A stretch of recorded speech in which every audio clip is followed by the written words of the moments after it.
అప్పుడు రెచ్చిపోతారు, బయటికి వస్తారు, ఉరికిచ్చి దంచుతారు. ఓకే, ఇప్పుడు ఇన్నిట్లల్లా పోరాడుతున్న బీఆర్ఎస్ ప్రతి దాంట్లో ఎవరికి ఏ సమస్య వచ్చినా ముందుండి అక్కడ నిలబడుతున్నారు, అవును, ప్రభుత్వాన్ని ప్రశ్నిస్తున్నారు. కానీ బెట్టింగ్ యాప్ అని ఒకటి వచ్చింది.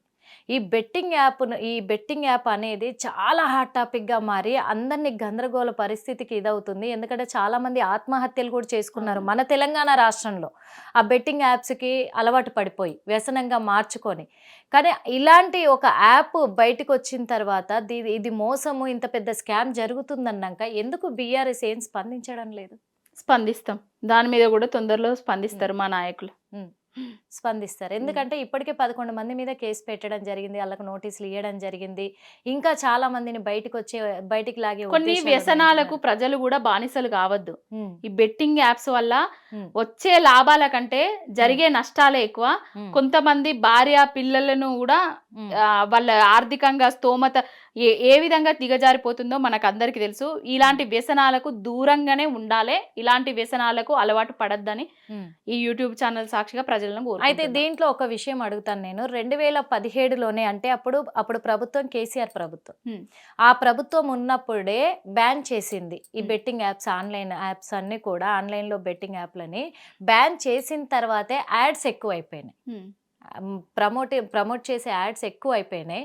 ఆ తర్వాత బెట్టింగ్ యాప్స్కి అలవాటు పడే వాళ్ళు ఎక్కువైపోయినారు. ఆ తర్వాత ఆ గత ప్రభుత్వం ఉన్న పాలనలో ఇవన్నీ జరుగుతున్నప్పుడు ఎందుకు బ్యాన్ చేసిన తర్వాత ఇవన్నీ యాడ్స్ ఇస్తా ఉంటే ఎందుకు చర్యలు చేపట్టలేకపోయింది అని ఇప్పుడు ప్రతిపక్షాలు కూడా క్వశ్చన్ చేస్తున్నారు. ఇప్పుడు బయట మేము స్పందిస్తున్నాం కాబట్టే ఇవి బయటపడ్డాయి, ఇవి అరికట్టాలి అనుకుంటున్నాము, వాళ్ళే ఎక్కువ అడిక్ట్ చేశారు అంటున్నారు. ఎడిక్ట్ చేస్తే ఎడిక్ట్ అవుతారా ఒకరిని నీకు ఇది మందు తాగు అని ప్రోద్బలం చేస్తే నువ్వు మందు తాగుతావా అంటే ఇప్పుడు అదంతా ఉండదు. ఇంకొకటి ఏంటంటే మద్యం అనేసి ఆనాటి గత ప్రభుత్వం అన్నారు, మద్యం ఏరులై పారుతుంది అని చెప్పారు.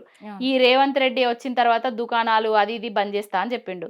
ఇప్పటి వరకు కూడా మద్యం రేట్లు పెంచుకుంటా ఆబ్కారీ ఆఫీసర్లకు ఒకటి ఏంటి మీకు ఇంత ఉండాలి, ఇంత పర్సెంటేజ్ రావాలి, ఇంత అమ్మాలని చెప్తున్నది కూడా రేవంత్ రెడ్డి వాళ్ళే.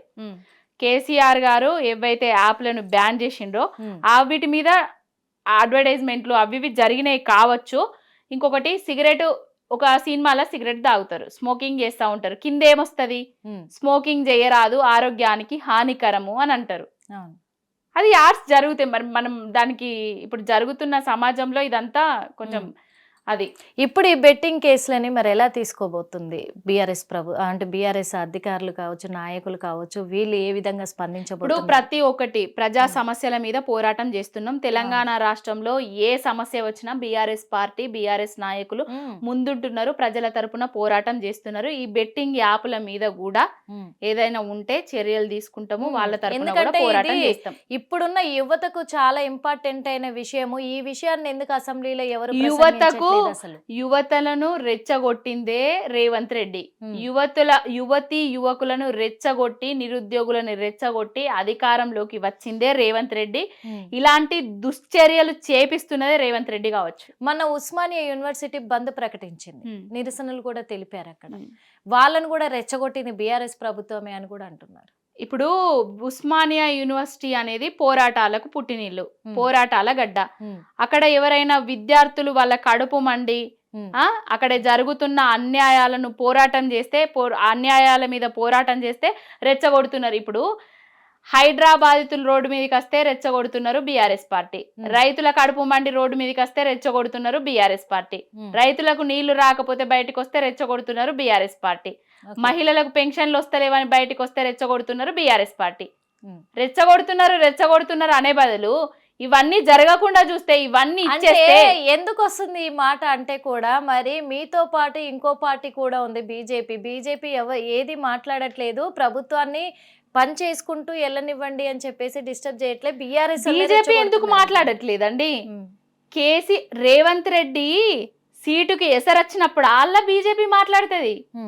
రేవంత్ రెడ్డిని ఒకవేళ అధిష్టానం తీసేస్తాము అన్నప్పుడు వాళ్ళ వచ్చి బీజేపీ మాట్లాడుతుంది. రేవంత్ రెడ్డిని కాపాడడానికే ఉన్నది బీజేపీ. రేవంత్ రెడ్డి పాలన తెలంగాణలో ఇదే విధంగా ఉంటే రేపు ఏ రాష్ట్రానికైనా తెలంగాణ రాష్ట్రంలో కాంగ్రెస్ పాలనను ఎగ్జాంపుల్ గా చూపించి ఆ రాష్ట్రాలలో లబ్ధి పొందాలంటే ఇక్కడ కాంగ్రెస్ రేవంత్ రెడ్డి పాలన ఉండాలి. అందుకే రేవంత్ రెడ్డిని కాపాడుతూ రేవంత్ రెడ్డి సీటుకు ఎసరొచ్చినప్పుడల్లా బీజేపీ పార్టీ మాట్లాడుతుంది, ఆయన సీటుకు ఏ లోటు లేకుండా చేస్తుంది. ఒకవేళ ఆయన సీటుకు లోటు వచ్చినప్పుడు ఆయన అక్కడ ఖర్చు వేసుకొని కూర్చున్నాడు కదా, ఇక్కడ నుంచి 10 మందినో 20 మందినో పట్టుకొని బీజేపీ పార్టీలో పోతాడు. 2028లోనే మళ్ళీ కూడా రేవంత్ రెడ్డి సీఎం అనేమో కొంతమంది అంటున్నారు, పగటి కలలు కంటున్నారు. పగటి కలలు 2022 2028 రేపటికి రేపు ఎన్నికలు ఉప ఎన్నికలు వచ్చేది ఉంటే రేవంత్ రెడ్డి అనేటోడు సొంత నియోజకవర్గంలో కూడా డిపాజిట్ కోల్పోతాడు. ఇది ఓపెన్ ఛాలెంజ్. ఎస్ చెప్పగలరా? చెప్పగలను. కొడంగల్ నియోజకవర్గంలో నేను తిరిగిన, లగచెర్ల రైతులతోటి నేను సంపాదించిన, ఆ చుట్టూ ఉన్న ప్రాంతాలకు నేను పోయినా, అక్కడ ప్రతి ఒక్కరు కూడా ఇప్పటికిప్పుడు ఎలక్షన్లు వస్తే రేవంత్ రెడ్డి అనేటైనను మేము ఓడగొడతామని చెప్పారు. నాకు ఓడగొడతామని. అప్పుడు వచ్చేది మళ్ళీ కేసీఆర్ అంటారు. అవును, అప్పుడు వచ్చేది కేసీఆర్ గారే. తెలంగాణకు ఎప్పటికైనా బీఆర్ఎస్ పార్టీ, కేసీఆర్ గారు అనేటైన శ్రీరామ రక్ష. ఒక అంటే మంచి మంచి మంచి గురించి తెలుసుకోవాలంటే చెడు కూడా ఉండాలి. ఇప్పుడు చెడు రాజ్యం వెళ్తుంది కాబట్టి మంచి అనేది తెలుస్తుంది.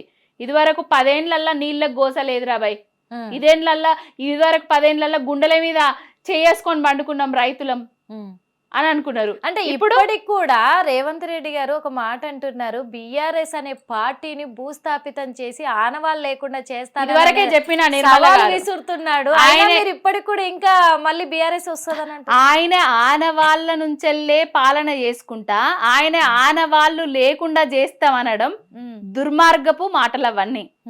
బీఆర్ఎస్ పార్టీని ఎవడన్నా భూస్థాపితం చేస్తాడా? కేసీఆర్ గారు ఆయనే శిఖరం లాంటోడు. ఆయనతో పెట్టుకున్నోళ్ళు, ఆయనను తిట్టినోళ్ళు ఏ విధంగా చరిత్రహీనులుగా మారిపోయినరో, రాజకీయంగా కనుమరుగైపోయినరో మనకు చరిత్ర చూస్తే తెలుస్తుంది.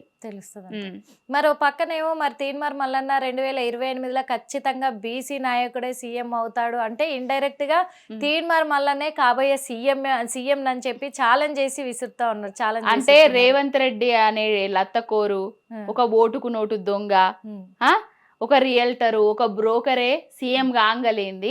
నేను సీఎం అయితే కావద్దా? నేనే రేవంత్ రెడ్డిని సీఎం చేసిన, ఒక బ్రోకర్నే నేను సీఎం చేసిన, ఒక బ్రోకర్ ఛానల్ పెట్టుకొని నేను కూడా బ్రోకర్ గా రేపు సీఎం అయితా అని అనుకుంటాడు. అంటే సీఎం సీట్ అనేది ఎంత దిగజారిపోయిందో చూడండి. మరి ఇప్పుడు మొన్న చూసుకున్నట్లయితే కేటీఆర్ గారిని కూడా కలవడం జరిగింది. కేటీఆర్ గారినే కాదు ఎంఐఎం పార్టీని కూడా కలిసిరు, బీజేపీ పార్టీ వాళ్ళని కలిసిరు. తీన్మార్ మల్లయ్య అనేటోడు ఊసరవెల్లి, ఆ ఊసరవెల్లి ఎక్కడికి పోతే అలాంటి రంగులు మారుస్తాడు. బీఆర్ఎస్ లోకి రాబోతుండు అనేది బీఆర్ఎస్ పార్టీలకు రాడు. వచ్చే ఆయనకు ఆలోచన ఉన్నా కూడా మేము బీఆర్ఎస్ పార్టీలోకి రానియం. అంటే ఇప్పుడు బీఆర్ఎస్ నాయకులే స్వాగతిస్తున్నప్పుడు నాయకులు ఎవరు స్వాగతించలేదు. మీరు సోషల్ మీడియా వేదికగా కూడా ఒక పోస్ట్ పెట్టడం జరిగింది. ఏ నాయకుడు స్వాగతించరు, ఏ నాయకుడు కూడా ఆయనకు స్వాగతాలు వాళ్ళకి కుర్చీలో కూర్చొని ఆయన, మా పక్కకు కూర్చొని ఆయన అనేసి పెట్టుకోరు. ప్రజలు అన్ని గమనిస్తూనే ఉన్నారు. నిన్ను తిట్టినోన్ని నీ పక్కన కూర్చుండే పెట్టుకుంటే నీ ఇమేజ్ డ్యామేజ్ అయిపోతుంది రేపు ఎలక్షన్లల్లా. ఆ మాత్రం తెలియని మూర్ఖపు నాయకులు కాదని నేనైతే అనుకుంటానా. ఇంకొకటి ఏంటంటే తీన్మార్ మల్లయ్య అనేటోడు బీజేపీ కాంగ్రెస్ నడిపిస్తున్న ఒక అది రథసారకుడు అంటారు. ఇక రథసారకుడు అంత పెద్ద మాటలు వద్దా, ఒక బ్రోకరు అంతే. ఆయన మాటలకు గాని, ఆయన చేష్టలకు గాని, ఆయన విధానాలకు గాని, ఆయన స్వలాభం కోసం ఎంతటికైనా దిగజారే ఒక బ్రోకర్ అనేటోడు తీన్మార్ మల్లిగాడు అంతే అంట. ఓకే, ఇప్పటికి మర్చిపోతాం అనుకుంటున్నారా అండి? కేసీఆర్ గారిని యూట్యూబ్ ఛానల్ సాక్షిగా పరిపాలనలను ఏ విధంగా చేసిన కేసీఆర్ గారిని ఏ విధంగా చేసి చూపించిండో అవన్నీ మర్చిపోతాం అనుకుంటున్నారా? మేము మర్చిపోయినా కూడా మా హరీష్ అన్న మర్చిపోడు, మా కవితక్క మర్చిపోడు, మా రామన్న కూడా మర్చిపోడు అని అయితే మేము అనుకుంటాను. ఇప్పుడు ఇంకొకటి కూడా రేవంత్ రెడ్డి గారు ఒక మాట అన్నారు అసెంబ్లీ సాక్షిగా, మమ్మల్ని గనక నీచంగా మాట్లాడి మాకు విలువ ఇవ్వకపోతే ఎవరిని వదిలిపెట్టేది లేదు అని అన్నారు. అది ఛానల్స్ వాళ్ళు అంటే మీడియా వాళ్ళు కావచ్చు, ప్రతిపక్షాలు కావచ్చు, ప్రజలు కావచ్చు, అందులో ఎవరినైనా తీసుకోవచ్చు. అంటే ఒక మనిషికి విలువ ఇవ్వకుండా ఎథిక్స్ మర్చిపోయి మాట్లాడితే మేము ఎవరిని వదిలిపెట్టేది లేదు అన్నారు.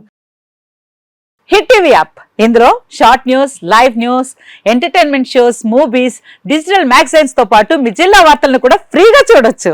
అంతేకాదు కేజీ నుంచి పీజీ వరకు విద్యార్థులకు స్కాలర్షిప్ కూడా అందిస్తున్నాం.